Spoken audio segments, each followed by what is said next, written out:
Okay, so enough of the pretty snow scenes.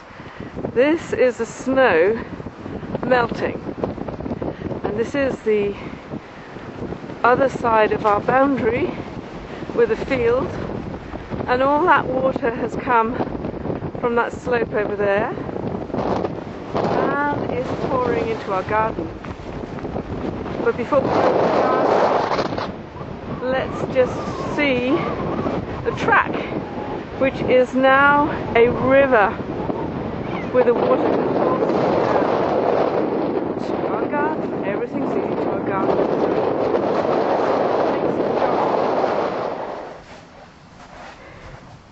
So now we're on the other side of the boundary, and here comes Mia with her wellies, and you can see the water is rushing into our garden and rushing round the side of the house.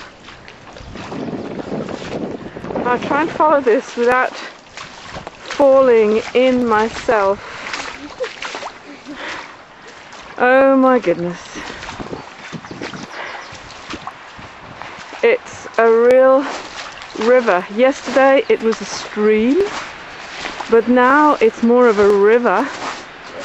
Now we're on the other side of the house, and the water is rushing to the pond, which is now more of a lake, really.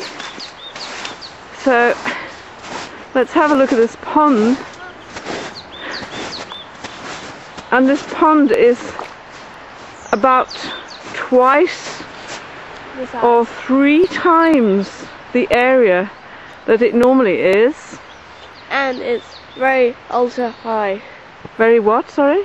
Ultra high. Ultra high. And, well, we can't get through, but I imagine that there's a new lake in the field on the other side.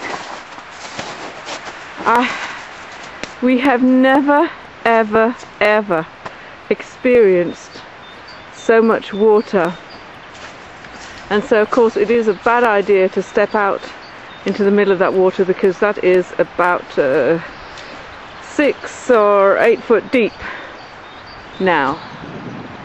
So this is 2 or 3 months of snow melting all within a couple of days.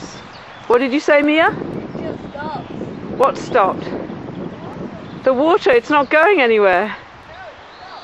Oh dear, I think we should build a channel to get it out. So that's the flooding at this end.